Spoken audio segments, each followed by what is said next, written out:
Fellas, your eyebrows can absolutely make or break your level of attractiveness. If you don't believe me, just look at someone with a unibrow to even no eyebrows, for example. So this is a really easy win that you can get. So today we're gonna be covering exactly the ideal aesthetics for the male eyebrow, from the shape to the position.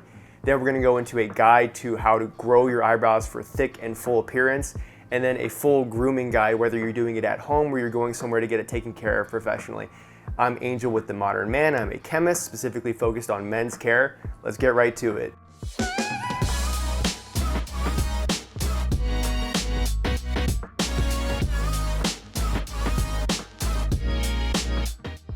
So aesthetic ideals for eyebrows have changed a lot over time, especially on the side of women. If you can even remember, in the 90s, a lot of women had a lot of the thinner eyebrows compared to what we normally see today.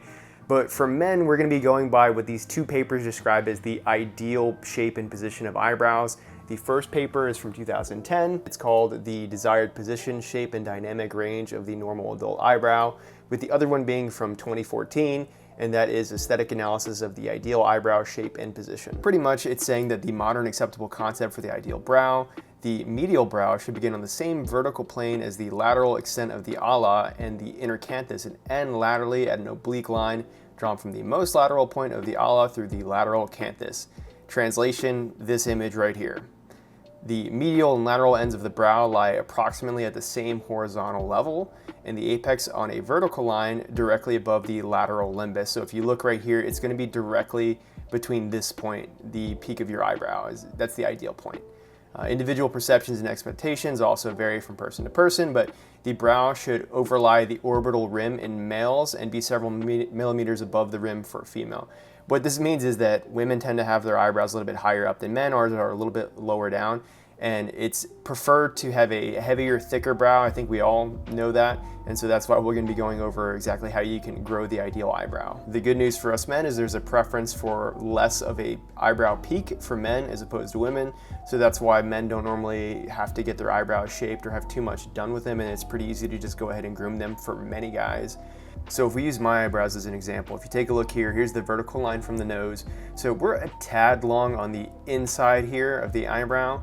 And then if we take a look at the outside from this line drawn from the outside of the nose through the lateral canthus, it is a little bit long here, so we could afford to cut some of that off as well, or pluck it, excuse me. And as for the peak of the eyebrow, because of the way that the picture's laid out in the lines, it's a little off, but it's generally in the right place right here between the lateral canthus and this part of the iris. All right, so now we're gonna be getting into how you can grow thicker and fuller eyebrows, or take the existing eyebrows that you have now and make them appear to be thicker and fuller for maximizing the appearance. So if you've seen any of my other videos, I talk a lot about how to grow your hair, how to grow your beard. So a lot of those same ways that you can grow the hair there is gonna apply for your eyebrows as well. But we do have some additional tools that we can use in our toolkit to maximize the eyebrow. So we'll start off with the tried and true, which is minoxidil, AKA Rogaine. And this is something that you apply once to twice a day. So the thing with minoxidil is that it is very effective. You could expect up to 20% or even more hair growth in the area of wherever you're applying it. Now, the thing with minoxidil though is when you discontinue use, after a few weeks, the hairs that were reliant on the minoxidil will fall out. So that doesn't mean that you're gonna be left with, for example, less hair on your head, your face, or your eyebrow than you did to start with. It's just the new hairs that grew as a result of minoxidil that were completely reliant on that substance to survive, they will fall out eventually, usually after a period of 2 to 3 weeks of discontinuing use. So if it is something you use, it is something that you do have to keep up with. I personally don't think it's that big of a deal because you just put one drop on your finger, boom, boom, you're good to go. But that's exactly how you do it. Take 1 or 2 drops, just rub it on the eyebrow, try not to get it outside of that area too much, and you're good to go. It's once a day works fine. The ideal is to use it twice a day because you can get potentially more results. It isn't gonna be anything that's night or day different, so if you just wanna do it once, that's your call. If you haven't had much luck with minoxidil, there is something else you could try, which is tretinoin. It's really easy to get it prescribed, or in general, you should be using some sort of a retinoid because it is the best thing you can use for an anti-aging perspective, and so it's gonna help you age nice and gracefully and look as good as possible. But what tretinoin actually does is it upregulates the sulfotransferase enzyme, which is responsible for having minoxidil metabolized into minoxidil sulfate. And that's the usable form of minoxidil that actually does the stimulating of the hair follicles and the growing action. And so this will make minoxidil potentially work for you if it hasn't worked for you before, or if it is working for you, potentially work even more. Additionally, from there, you could go into what's called microneedling, whether you want to use a derma roller, which you can get for cheap, or you could use a needling device. I personally love the needling device. I use the Derminator 2, and I use this for my face, I use it for my beard, I use it for my hairline, and I've seen fantastic results from it. But the studies have shown that having microneedling in conjunction with minoxidil can potentially get you 2 to even 3x the hair results. So it's definitely something I would recommend. And again, it is amazing from an anti-aging perspective as well. Just be sure that when you're doing this, you're looking at it from a safety perspective, you're cleaning all the tools properly, or even getting it done professionally. And you can refer to one of my videos if you want to learn how that you could do this yourself. Quick note, I didn't touch on the frequency of tretinoin or microneedling. Tretinoin will be something that you use once a day. Particularly this dose of 0.025 will work just fine. And ideally, you are being careful with it, because if you do it too much, you're gonna get a lot of flaking and it's gonna start getting irritated. So start easy with every other day or every 2-3 days, and then ease down in doing it daily if you can tolerate that. Now for the microneedling, it's something that the data is a little bit all over the place in terms of what's optimal, and there's nothing specific for the eyebrow. But because it is your face, you're gonna wanna go with a little bit of a more conservative option than say like your hairline, because you will be able to see things like redness. So you'll be using say like 0.5 millimeter depth, and you'll be doing that anywhere from once a month to bi-weekly if that's something that you'd like to do. I've seen good results from just using it once a month myself. This stuff does work really well. I didn't have tons of good previous pictures that I took a look at, but I did notice a big difference between some of my licensed photos. So take a look at this. Huge difference in the eyebrow density from going from no protocol to having a protocol in place. Help your fellow man out, help them get their eyebrows right, help them get their appearance, their fitness, whatever right. Give this video a like, drop a comment, subscribe to the channel, ring the bell, do all of that. If you have any questions, I love answering them, so drop them in the comments. I'll be sure to get to them. Let's get to it. Additionally, something that you can use is called Latisse or Bimatoprost. So this is something specifically made for the eyebrows and the eyelashes. And what this will actually do is it thickens the hair follicles and it encourages the hairs to stay in the growth phase versus the resting phase. This is something that typically takes up to 6 months according to the studies to start seeing pretty good results from. But additionally, a good side benefit from this is it can darken the hairs as well. So if you're someone with lighter hair color on your eyebrows, this will darken this up. So especially if you're blonde or light brown hair, the darkening, even though you might not grow additional hairs, it is going to appear a lot more dense because of that color change. So it is a really good option from that perspective. Another good option is stomachidine. Now I haven't personally used stomachidine. I've seen some results from it. They do tend to be a bit more mild than regular minoxidil. Minoxidil, you'll be using 5% minoxidil. I've seen the results for this being more comparable to say 2% minoxidil. So you do get some benefits here, and it can be used in conjunction with these other therapies like Latisse and minoxidil to maximize the benefits. It's up to you if you want to go that far. But when it comes to the natural ways to grow your eyebrow, they aren't so hot. So things that get spread around a lot are about like castor oil or rosemary oil and a lot of these different natural ways to try to grow your eyebrow.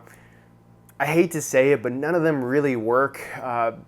Some of the studies at first glance will look like they're okay, but there's a big conflict of interest, and a lot of the studies are done really poor studies in general. And I will say, as someone who is crawling around on forums, crawling around a ton on Reddit, I have not seen any impressive results from somebody using a natural therapy. You're more than welcome to try it. The one that seems to have the most promise would be the use of rosemary oil. But again, compared to your minoxidil and your stomachidine and your Latisse, it doesn't even come close. So always make sure that you're doing your own research on these things. So when you're looking at side effects, make sure you're looking into that. In general, the main side effects from these tend to just be localized irritation. You want to make sure that you're not getting these in your eyes, but again, always be sure to look up and do your own research on what the side effects are and take that into account when looking at your health profile. All right, let's get into the grooming. So for the tools of the trade, you're gonna want a comb, you're gonna want a set of tweezers. I couldn't find my little facial care scissors, but this is what they look like.